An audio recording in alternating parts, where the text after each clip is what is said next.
Hello, thank you for joining me.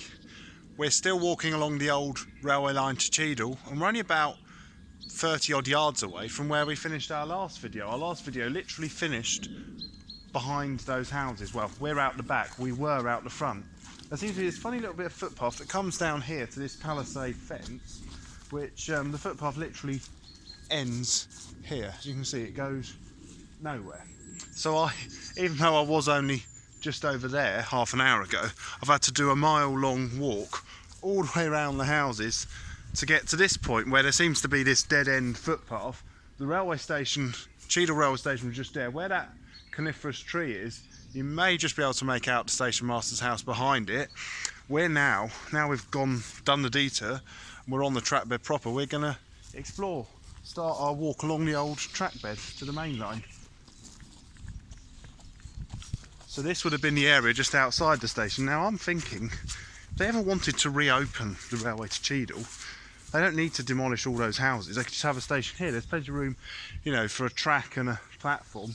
Even if you don't have a run round loop, you know, you could run, for all the pacers coming off lease, they could just run a pacer up and down here, or any other kind of DMU, or maybe even a steam locomotive and auto train, or, you know, top and tail train. So it could be possible to reopen this railway line and give the people of Cheadle a direct link, because when the railway was open, the trains from Cheadle used to run onto the Potteries Loop line, which is another one we'll do in the future. So you could get a train directly from here to Tunstall and Burslem and Hanley, which I don't know how long that journey actually took, but it probably didn't take as long as it would by buses today. Maybe to Hanley might not take as long, but certainly to Tunstall and Burslem might take a bit longer. So as we come up here, we come out of this dead-end footpath, which, yeah, it's great they've got this dead-end footpath. It just seems a bit strange why there is a footpath to nowhere, but as I said, I'm pleased, because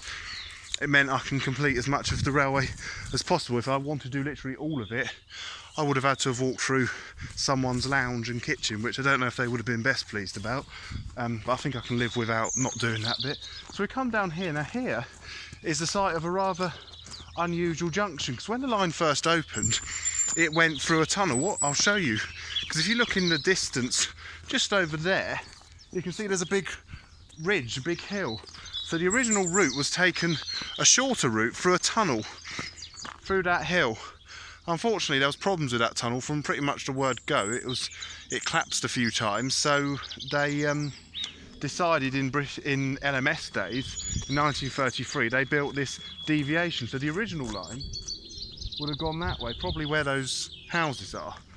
The newer line goes this way. So we're going to walk the route of the newer line. My plan is, though, because I've left the car in Cheadle, is to come back and trace as much of the older route. Now, someone has put this very good descriptive interpretation board here. Appreciate you probably can't see it particularly well because the sun's shining on it, but it basically tells you a bit about the line. So the original line went that way. Now, once they closed the route through the tunnel, they kept that line to serve a colliery. So where we're going to go along there. If I just take you out into this field, you can see the line ahead. You can see the embankment quite clearly. It swings right round there and goes around that hill rather than through it. So because the tunnel you know, was too much trouble, so it was easier to build a slightly longer but less troublesome route. So that's what happened. But when they wanted to build the line, what's the other interesting thing is, I mentioned about that went to serve a colliery. Well, the people who owned Foxfield Colliery, they were very keen to build the railway to Cheadle, but they got so fed up with it, you know, not really getting anywhere, that they built their own railway, today known as the Foxfield Railway. So in a way, that's quite good. We've got a heritage railway, the Foxfield Railway, which is well worth a visit. So this is where the single line went out. Now I've just noticed, this is quite unusual, look. Here, pick it up for you, just found a fish plate, look at that. It's heavy.